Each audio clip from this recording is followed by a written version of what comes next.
wanted to get your reaction to what you thought of the address and what you think about Biden posting that on X.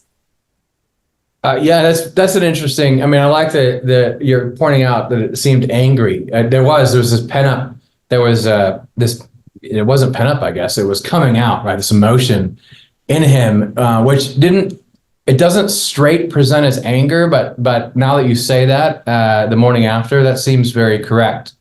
Perceptive that he would definitely want to assert himself, and there is some anger there. Well, I think it was one of the most evasive and self-serving speeches that we've heard in a long time in an era of narcissistic, toxic leaders, because he never addressed really why, as you said, he's doing what he's doing.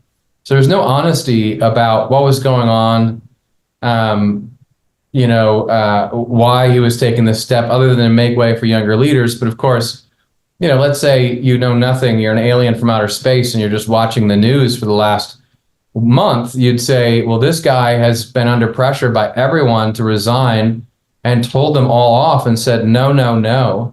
And then all of a sudden, he just decided to remain president and drop out of the race and not even talk about that, right? So that was number one, was really disappointing.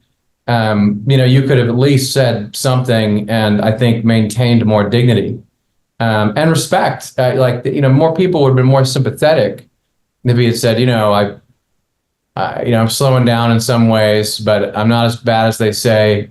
I can maintain this, but another whole 4 years would be too much. And so therefore, at least make some kind of case, right? And number two, and maybe even more disturbing, is after, not long ago, Donald Trump almost, his head almost exploding on stage live in front of millions of people and being assassinated, murdered, killed. President Biden went on air last night and doubled down on the stakes in this election and said, quite literally, that if you don't vote for, Harris, this is the end of the republic. Wow. So much for tamping the rhetoric down.